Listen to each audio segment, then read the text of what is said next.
Hi friends, வணக்கம். நம்ம வந்து இந்த வீடியோவில் அக்ரிகல்ச்சரல் மார்க்கெட்டிங் அப்படின்ற டிபார்ட்மெண்ட் பற்றி பார்ப்போம். ஸோ வீடியோ வந்துட்டு ஸ்கிப் பண்ணாமல் பாருங்கள். ஸோ கண்டிப்பாக இந்த வீடியோ வந்துட்டு உங்களுக்கு யூஸ்ஃபுல்லாக இருக்குன்னு சொல்லிட்டு நினைக்கிறேன். ஆல்ரெடி வந்துட்டு நம்ம ஒரு 6-7 டிபார்ட்மெண்ட் பற்றி வந்துட்டு வீடியோ வந்து போட்டிருக்கோம்.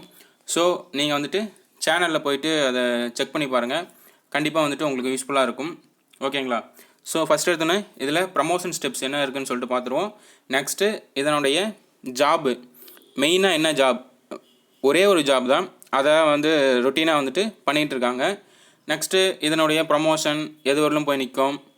நம்ம இப்போ ஜூனியர் அசிஸ்டண்ட்டாக ஜாயின் பண்ணுறோம்னா அதிகபட்சம் வந்து நம்ம எந்த ப்ரமோஷன் ஸ்டெப் வரலும் போவோம் அப்படின்றதெல்லாம் வந்துட்டு இந்த வீடியோவில் வந்து ப்ரீஃபாக பார்ப்போம். ஸோ வீடியோ ஸ்கிப் பண்ணாமல் பாருங்கள். ஓகே, பார்ப்போம். ஃபஸ்ட் ஒருத்தனே வந்து என்னென்னா ஜூனியர் அசிஸ்டண்ட்டு, சூப்பர்வைசரு, நெக்ஸ்ட்டு வந்து சூப்பரிண்டென்டென்ட், செக்ரட்டரி, சீனியர் செக்ரட்டரி. இதுதான் வந்துட்டு அந்த டிபார்ட்மெண்ட்டில் இருக்க ப்ரமோஷன் ஸ்டெப்ஸு. இவ்வளோ தான். இப்போ நம்ம வந்து இப்போ ப்ரமோஷன் வந்து நம்ம இப்போ ஜூனியர் அசிஸ்டண்ட்டாக வந்து ஜாயின் பண்ணுறோம் அப்படின்னா இந்த நெக்ஸ்ட்டு ப்ரமோஷன் வந்து சூப்பர்வைசர். இந்த சூப்பர்வைசர் வந்து எது அப்படின்னா குரூப் 2 போஸ்ட்டு. ஓகேங்களா? குரூப் 2 மெயின்ஸில் வந்து டைரெக்டாக வந்துட்டு இந்த போஸ்ட்டுக்கு வந்து வருவாங்களாம். ஸோ இதிலேருந்து வந்து இந்த போஸ்ட்டுக்கு வந்து வரதுக்கு வந்துட்டு கிட்டத்தட்ட 6 to 7 இயர்ஸ் அது வந்து சொன்னார். ஸோ இப்போ ஒரு 2015 அதுக்கு கொஞ்சம் முன்னாடிலாம் வந்து ஒரு 13 அந்த ரேஞ்செலாம் வந்துட்டு கிட்டத்தட்ட 3 இயர்ஸ்லேயே வந்துட்டு ப்ரமோஷனில் வந்து வந்திருந்தாங்களாம். ஸோ அப்போலேருந்தே வந்துட்டு என்னென்னா டைரெக்டாக நெக்ஸ்ட்டு ப்ரமோஷனே வந்து குரூப் 2 இது அந்த 9.3 ஸ்கேல் அப்படின்னு சொல்லிட்டு சொல்லுவாங்க. ஸோ கிட்டத்தட்ட இப்போ இந்த இதில் வந்துட்டு வாங்குறீங்க அப்படின்னா இப்போ அந்த லோக்கல் ஃபண்ட் ஆடிட் டிபார்ட்மெண்ட் அந்த வீடியோ வந்து ஆல்ரெடி பார்த்துருப்போம். ஸோ அது மாதிரி தான் வந்துட்டு இந்த சூப்பர்வைசர் வந்து போஸ்ட்டும். ஸோ நெக்ஸ்ட்டே வந்துட்டு குரூப் 2 கிரேடு சேலரி வந்து வாங்குவீங்க. நெக்ஸ்ட்டு இதுலேருந்து வந்து பார்த்தோம்னா சூப்பரிண்டென்டென்ட். ஓகேங்களா? இதில் வந்து சூப்பர்வைசர்லேருந்து சூப்பரிண்டென்ட் ஆகிறதுக்கு ஒரு 4 to 5 இயர்ஸ் வந்து ஆகுது. ஓகே. நெக்ஸ்ட்டு வந்துட்டு அவங்க டிபார்ட்மெண்ட்டில் வந்து செக்ரட்டரி, சீனியர் செக்ரட்டரி, இதுதான் வந்துட்டு போஸ்ட்டு. ஹைமோஸ்ட் போஸ்ட்டே வந்துட்டு இந்த சீனியர் செக்ரட்டரி, அதுதான் வந்துட்டு போஸ்ட்டு. ஓகே. இன்னொன்று வந்து என்னென்னா சீனியாரிட்டி வந்து என்னென்னா நம்ம ஸ்டார்டிங்கில் எடுக்கும்போது இப்போ நம்ம வந்து சீனியாரிட்டினா எதை வந்து வச்சுருப்போம் அப்படின்னு சொல்லிட்டு பார்த்தோம்னா அதாவது அந்த நம்ம டிஸ்ட்ரிபியூஷன் லிஸ்ட்டு அதை வந்து பார்ப்போம். ஸோ அந்த டிஸ்ட்ரிபியூஷன் லிஸ்ட்டில் அவங்களே வந்துட்டு ஸ்டார்டிங்லேயே வந்து மென்ஷன் பண்ணியிருப்பாங்க. அதாவது இப்போ agricultural marketing Coimbatore, agricultural marketing Erode அப்படின்னு சொல்லிட்டு ஒவ்வொன்றும் வந்து மென்ஷன் பண்ணியிருப்பாங்க. ஸோ இந்த மாதிரி மென்ஷன் பண்ணியிருக்கிறது நம்ம வந்துட்டு என்னென்ன எடுத்துக்கணும் அப்படின்னா டிஸ்ட்ரிக்ட் லெவல் சீனியாரிட்டி அப்படின்னு சொல்லிட்டு எடுத்துக்குவோம். ஸோ டிபார்ட்மெண்ட் நேம் மட்டும்தான் இருக்கும். நெக்ஸ்ட்டு வந்துட்டு நம்ம அந்த டிபார்ட்மெண்ட்டில் எத்தனை வேக்கன்சி இருக்குது அப்படின்னு மட்டும்தான் இருக்கும். ஸோ அதை வந்துட்டு நம்ம வந்து ஸ்டேட் லெவல் சீனியாரிட்டி அப்படின்னு சொல்லிட்டு எடுத்துப்போம். ஸோ இப்போ ரெவன்யூ, இப்போ ரூரல் டெவலப்மெண்ட், பஞ்சாயத்து ராஜ், இப்போ விஏஓ, இந்த இதெல்லாம் வந்துட்டு பார்த்தோம்னா டிஸ்ட்ரிக்ட் சீனியாரிட்டி அப்படின்னு சொல்லிட்டு வச்சுக்கிட்டோம்னா அவங்க வந்துட்டு இப்போ நெக்ஸ்ட் அசிஸ்டண்ட் ஆனாலும் அதே டிஸ்ட்ரிக்ட்லேயே தான் இருப்பாங்க. அடுத்து டெப்டி ஆனாலும் அதே டிஸ்ட்ரிக்கு. மேக்ஸிமம் வந்துட்டு ஒரு தாசில்தார் இல்லைனா வந்துட்டு பிடிஓ, இதில் தான் இந்த ரேஞ்சு போகும்போது தான் வந்துட்டு கிட்டத்தட்ட வந்து அந்த ஸ்டேட் லெவல் சீனியாரிட்டி வந்து மாறுவாங்க. பட் இந்த டிபார்ட்மெண்ட்டில் வந்து எப்படி அப்படின்னு சொல்லிட்டு பார்த்தோம்னா இந்த சூப்பர்வைசர் இருக்கு இல்லைங்களா, இதுவே வந்துட்டு ஜூனியர் அசிஸ்டன்ட் மட்டும்தான் அந்த டிஸ்ட்ரிக்டில் வந்துட்டு டிஸ்ட்ரிக்ட் லெவல் சீனியாரிட்டி அந்த மாதிரியும், நெக்ஸ்ட்டு சூப்பர்வைசரே வந்துட்டு அடுத்து வந்து ஸ்டேட் லெவல் சீனியாரிட்டி மாதிரி மாறிடும் அப்படின்ற மாதிரி சொல்லியிருந்தார்.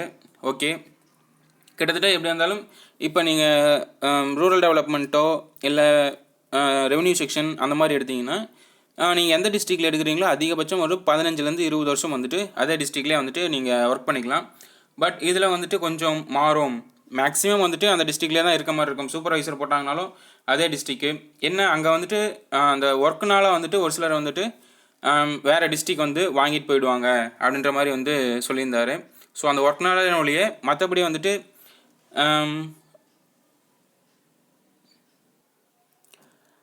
கண்டிப்பாக வந்துட்டு டிஸ்ட்ரிக்ட் ஸ்டேட் லெவல் சீனியாரிட்டிக்கு மாறிடுவாங்க அப்படின்ற மாதிரி வந்துட்டு இல்லை. ஓகேங்களா?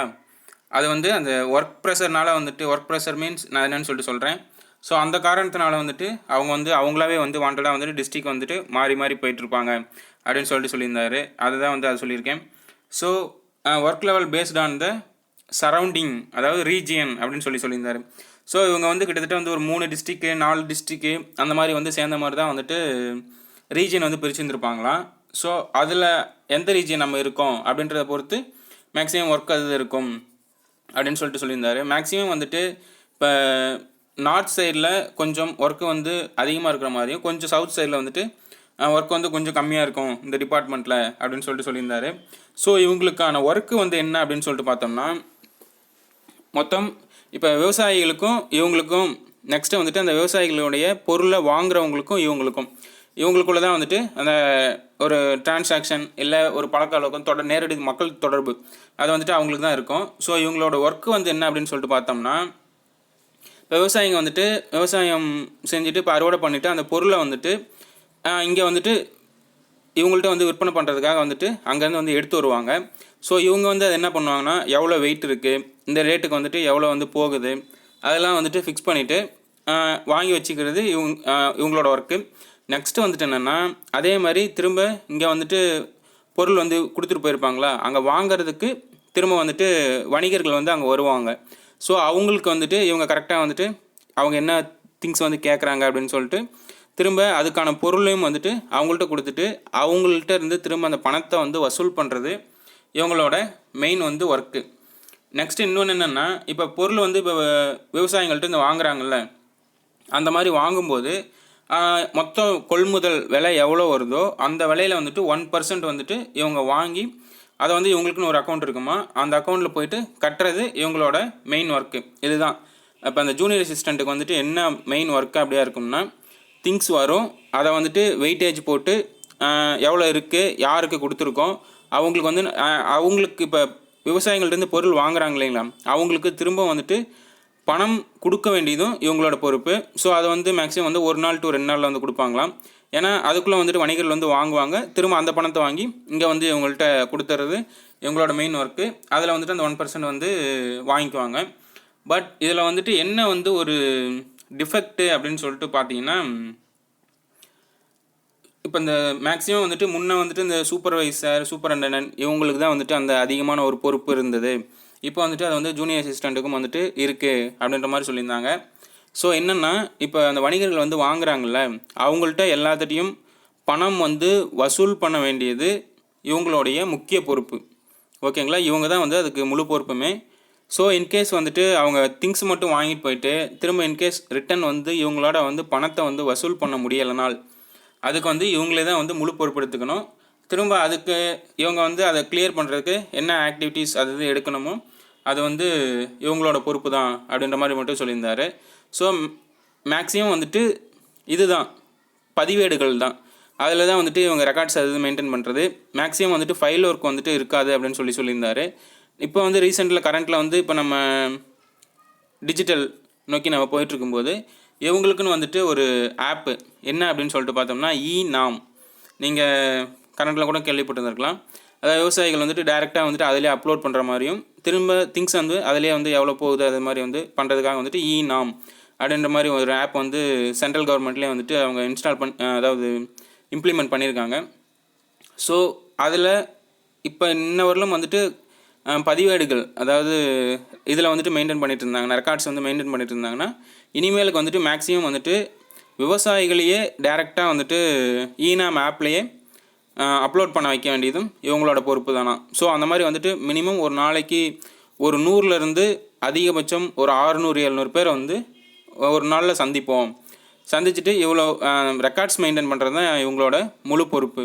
ஓகேங்களா, இவங்களுக்கான சேலரி தொகையும் வந்துட்டு அந்த 1% வந்து பிடிச்சி ஒரு அக்கௌண்ட்டில் கட்டுறாங்க இல்லைங்களா, அது மூலிமா தான் இவங்களோட சேலரியும் வந்துட்டு வரும் அப்படின்ற மாதிரி வந்து சொல்லியிருந்தார். ஓகே, கண்டிப்பாக டிபார்ட்மெண்ட் பொறுத்து டீட்டெயில்ஸ் வந்து என்னென்ன ஒர்க்கு, எப்படி வந்து ப்ரொமோஷன் சீனியாரிட்டி, மேக்ஸிமம் இப்போ ஜூனியர் அசிஸ்டண்ட்டில் உள்ளே வந்துட்டிங்கனாலோ இல்லை அடுத்தது வந்து சூப்பர்வைசர் அந்த போஸ்ட்டில் உள்ளே வந்துட்டாலோ அதோட வந்து ஓவர். நெக்ஸ்ட்டு வந்துட்டு எல்லாமே ப்ரொமோஷன்லேயே தான் நீங்கள் வந்து வந்தாகணும். ஸோ நெக்ஸ்ட்டு இன்னொன்று வந்து இப்போ ஜூனியர் அசிஸ்டண்ட்டாக வந்து நீங்கள் ஜாயின் பண்ணுறீங்கன்னா, அவர் சொன்னது தான் நான் அப்படியே சொல்கிறேன். ஜூனியர் அசிஸ்டண்ட்டாக ஜாயின் பண்ணுறீங்கன்னா அதிகபட்சம் உங்களோட ரிட்டையர்மெண்ட்டு வந்து எதில் இருக்கணும்னா சூப்பரிண்டெண்டன்ட் இதில் தான் வந்துட்டு உங்களோட அதிகபட்சம் ப்ரமோஷனில் இந்த இதில் போயிட்டு மேக்ஸிமம் ரிட்டையர் ஆகிடுவோம் அப்படின்ற மாதிரி சொல்லியிருந்தார். ஓகே, இவ்வளோ தான் இந்த டிபார்ட்மெண்ட் பொறுத்து அவர் டீட்டெயில்ஸ் வந்து சொல்லியிருந்தது. ஸோ ஒர்க்கும் என்னன்னு சொல்லிட்டேன். சீனியாரிட்டி, எவ்வளோ ப்ரமோஷன் இயர்ஸ் வந்து ஆகும், என்ன ஒர்க் வந்து அவங்க பண்ணுறாங்க அப்படின்ற மாதிரி எல்லாமே வந்து சொல்லிட்டேன். இதில் வந்து இப்போ நீங்கள் வந்து டிஸ்ட்ரிக்ட் லெவல் ஆஃபீஸ் இருக்கும் இல்லைங்களா, அதில் மட்டும் போனீங்கன்னா மட்டும் உங்களுக்கு வந்து ஃபைல் ஒர்க் இருக்குமா, ஓகேங்களா. மற்றபடி வந்துட்டு மேக்ஸிமம் வேறு எதுவும் வந்து நீங்கள் வந்து இப்போ அதோட பிரான்ச்சஸில் வந்து இருந்தீங்கன்னா ஃபைல் ஒர்க் வந்து இருக்காது அப்படின்ற மாதிரி வந்து சொல்லியிருந்தாங்க. ஸோ ஓகே, மேக்ஸிமம் அவ்வளோதான். அவர் சொன்ன எல்லா டீட்டெயில்ஸும் வந்து நான் உங்களுக்கு சொல்லிட்டேன். ஸோ கண்டிப்பாக வந்துட்டு இந்த வீடியோ உங்களுக்கு யூஸ்ஃபுல்லாக இருக்கும்னு சொல்லிட்டு நினைக்கிறேன். யூஸ்ஃபுல்லாக இருந்தால் ஒரு லைக் போட்டு சப்போர்ட் பண்ணுங்கள், ஷேர் பண்ணுங்கள், உங்கள் ஃப்ரெண்ட்ஸுக்கு யாருக்கு வந்து தேவைப்படுமோ கமெண்ட் பண்ணுங்கள். உங்களுக்கு இன்னும் டீட்டெயில்ஸ் வந்து இது பொறுத்து இன்னும் வேறு எதுவும் வேணும்னா ஓகேங்களா. இன்னும் நெக்ஸ்ட் டிபார்ட்மெண்ட் பற்றி அடுத்தடுத்த வீடியோவில் பார்ப்போம். தேங்க்யூ.